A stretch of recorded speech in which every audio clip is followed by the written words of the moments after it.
আপনি যদি কোরআনকে জিজ্ঞাসা করেন, ও কোরআন বলো তো তুমি দুনিয়াতে কি উদ্দেশ্যে আসছো, কোরআন এই জবাবটা দিয়ে বলবেন হুদাল্লিল মুত্তাকিন হুদাল্লিল আলামিন।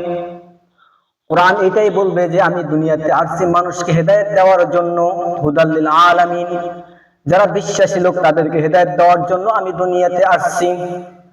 কোরআন যদি দুনিয়াতে মানুষকে হেদায়েত দেওয়ার জন্য আসে, মানুষকে মুত্তাকি বানানোর জন্য দুনিয়াতে আসে, বলেন তো আল্লাহ রাব্বুল আলামিন আমাকে আপনাকে সৃষ্টি করেছেন, তার কোনো উদ্দেশ্য আছে কিনা? নাই।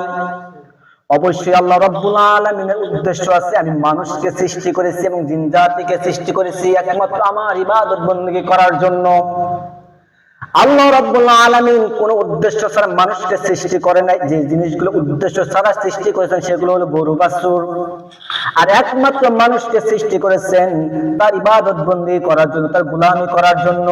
এই জন্য পবিত্র কোরআনুল কারীমের মধ্যে আল্লাহ রাব্বুল আলামিন ইরশাদ করেন, ওয়া খালাকুতুল জিন্না ওয়াল ইনসা ইল্লা লিয়াবুদুন। ওলামা একরাম আছেন, তাদেরকে জিজ্ঞাসা করে দেখতে পারেন এই আয়াতের মধ্যে আল্লাহ রাব্বুল আলামিন দুইটা নফি ব্যবহার করেছেন। নফি ইসবাতের অর্থ দান করেন, অর্থাৎ হ্যাঁ বাচকের অর্থ দান করেন। ওয়া খালাকুতুল জিন্না ওয়াল ইনসা ইল্লা লিয়াবুদুন, আমি মানুষকে এবং জিন জাতিকে সৃষ্টি করেছি একমাত্র আমার ইবাদত বندگی করার জন্য, আর কোনো উদ্দেশ্য নয়। আল্লাহ রাব্বুল আলামিনের উদ্দেশ্য যদি এটাই হয় মানুষকে ইবাদত করার জন্য দুনিয়াতে পাঠাইছে, কিন্তু আমি আপনি দুনিয়াতে আসার পর কি করতেছি বলেন তো? আমাকে তো পাঠানো হয়েছে একমাত্র তার ইবাদত বندگی করার জন্য, অন্য কোনো উদ্দেশ্য নয়। অন্য কোনো উদ্দেশ্যের জন্য যদি আমাকে বানাইতো বলেন তো তাহলে গরু বাছুর করে আমাকে বানিয়ে দিত, কিন্তু না না না, এটা করে আমাকে বানাই নাই। আমাকে বানাইছে তার ইবাদত বندگی করার জন্য, আমি যেন তার গোলামি করি, আমি যেন তার দাসত্ব করি। এখন অনেকের প্রশ্ন হতে পারে, হুজুর আমরা কেন আল্লাহ রাব্বুল আলামিনের দাসত্ব করব? এই জন্য আমি আপনি তার দাসত্ব করব। আমি আপনি যদি তার দাসত্ব করি আল্লাহ রাব্বুল আলামিন আমাকে আপনাকে একটা জান্নাত দিয়ে দিবেন।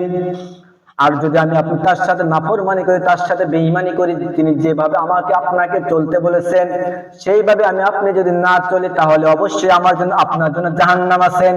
এই জন্য পবিত্র কোরআনুল কারীমের মধ্যে আল্লাহ রাব্বুল আলামিন অনেক জায়গায় বলেন, ওয়ালা নুযিউ আজরাল মুহসিনিন, অবশ্যই আমি মুমিনদের আমলনামা নষ্ট করি না, আমি সৎ লোকদের আমলনামা কখনো নষ্ট করব না।